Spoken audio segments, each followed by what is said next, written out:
Congratulations on the completion of this brand new record. This is how it starts. How do you even know where an album starts these days? Like, was Blessings always be like, that one has to start the record? Always. Yo, since I wrote it, I was like, I don't care what this record turns out to be. I said, that's the first song. It's a one-song album. It's a one-song album right now. That's all I got in me, but here it is. Enjoy it. I love this, man. This song is crazy, and I love that you think that way, you know, because a lot of artists I speak to are sort of making it up as they go along. The puzzle eventually shows itself. But I can tell from the work that you've done thus far and the way that the music that you make that you do think like holistically and conceptually in the way you make, right? I love albums that feel like a complete thought.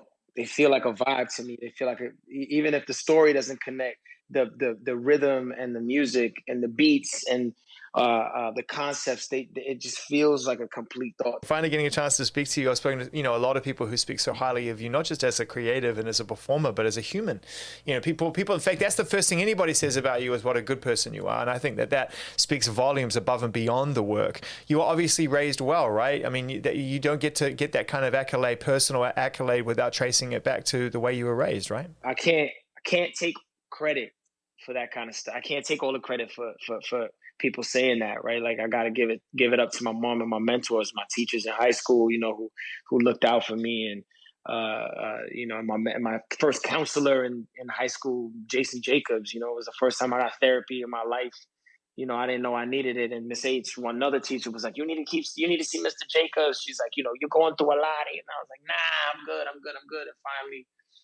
And finally I did. And, it changed the game for me, man. And then next thing you know, years later, I get back into therapy for 2 years. I end up being in a TV show about therapy. I'm a big fan of therapy, man, and for me, I always find myself in a space where I need it personally to grow, but then I always find the creative juices stir because it unlocks new things. Do you find that as well, that there's kind of a connection between the two to some degree? Yeah, for sure. I mean, once you start opening about in your life, you start opening about that kind of stuff. Next thing you know, it only brings things out in the music. You know what I'm saying? It only brings things out. Like, it's funny. My therapist said to me, you have a problem talking about the things that you need. You have a problem asking for the things that you need.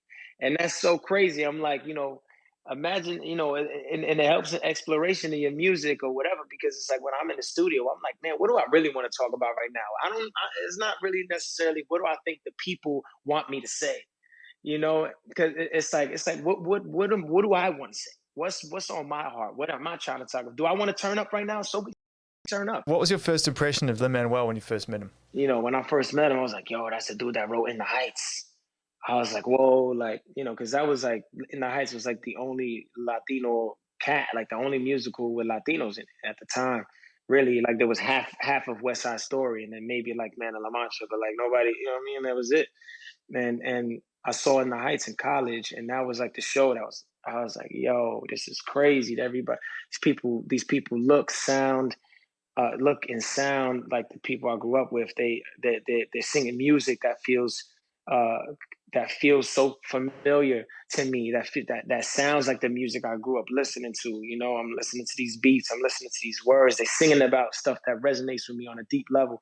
And when I met him, I was, having to be able to get into work with him, I was like, yo, this dude, like, it's one thing for you to see like brilliance and someone who's a genius. It's another thing for you to experience it firsthand. And having had as much time as I've had with him over the course of the years, like, it was crazy. I learned something from him every single day. It's wild. He'll go away and rewrite a verse, and you're like, there's no way he can make this song better. It's so crazy right now. And he'd come back.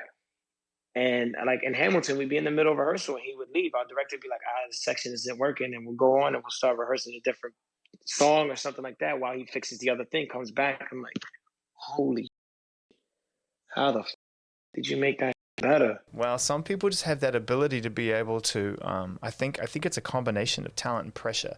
It's a beautiful kind of thing where out of that comes the diamond, right? It's like, how? And I've seen it happen as well. But for you, I want to trace back to something you said before about being in an audience, seeing In the Heights, recognizing how it made you feel.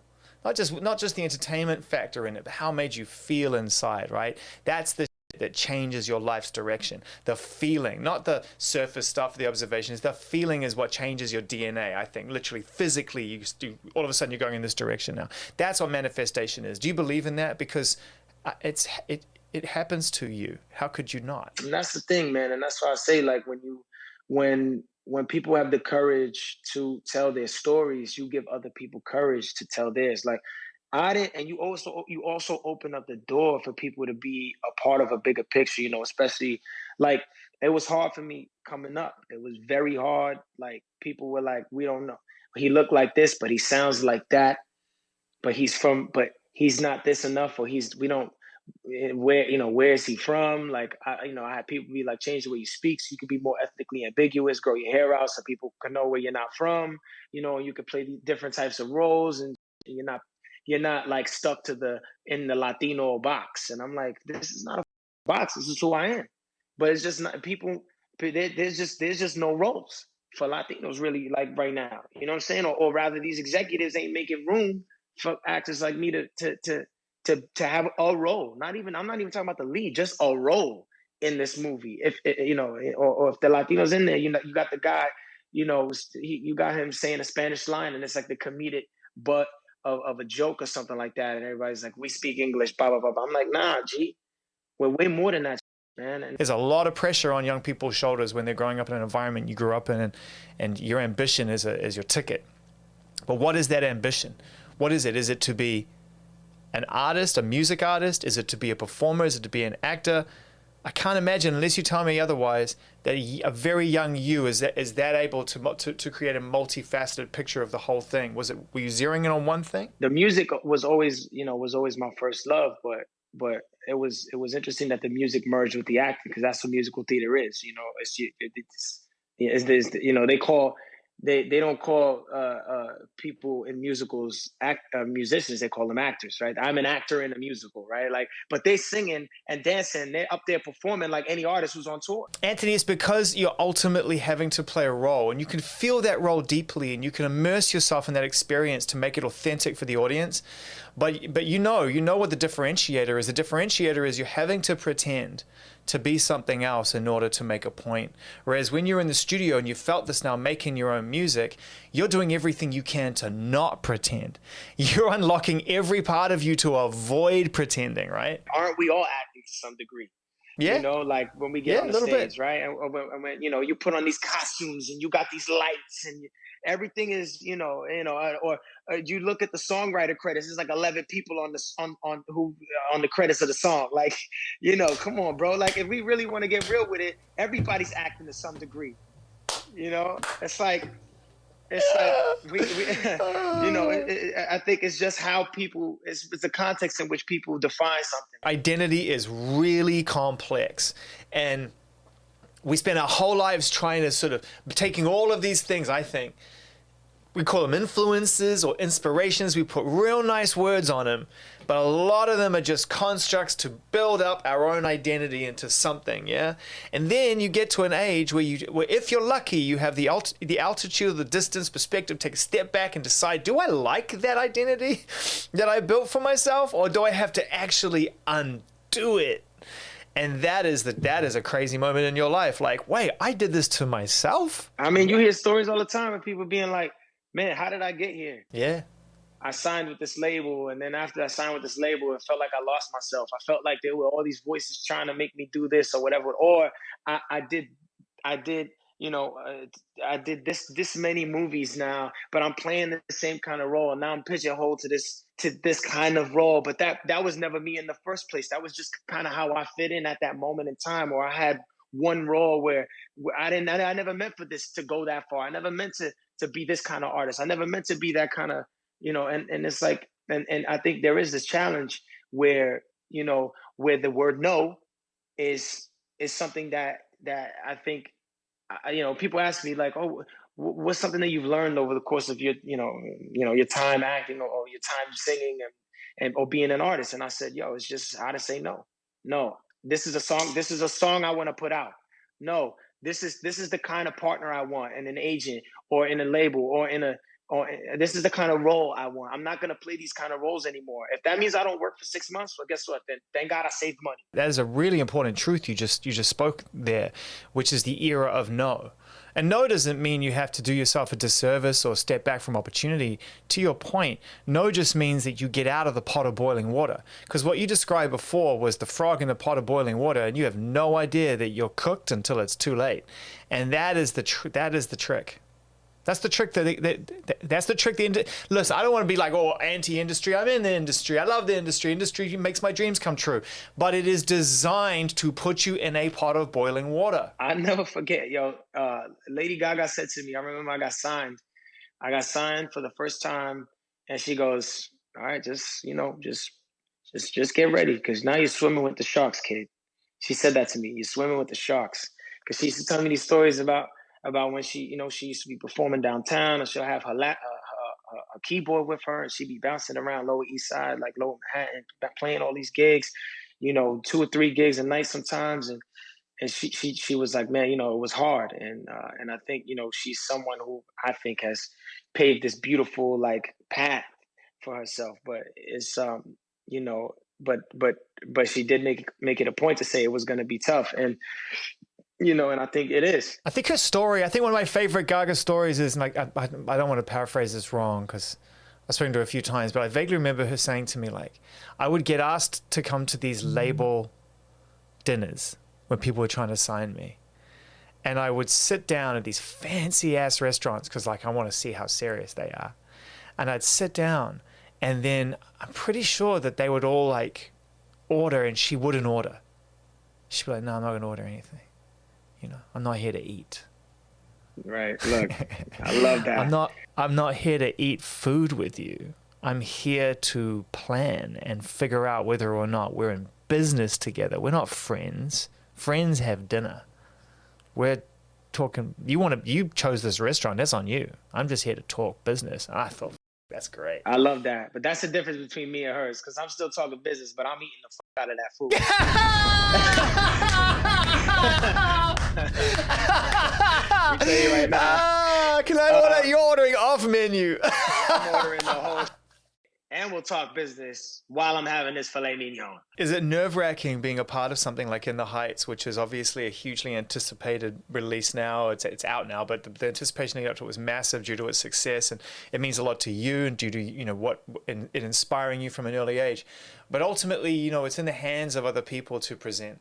And you play an important role, and this goes for any role you have to play in a movie. Can it be nerve-wracking when it's time to see the finished result? Because ultimately, it's the ultimate art of letting go, isn't it? You can control your performance, but you can't control what ultimately ends up in the finished product. I mean, I don't have kids, but I can only imagine, right? I know friends with kids who've been like, yeah, when my kid went off to college, it was the most nerve-wracking thing ever when I had to release them to the world, right? Like, they weren't under my care anymore. I couldn't see them all the time.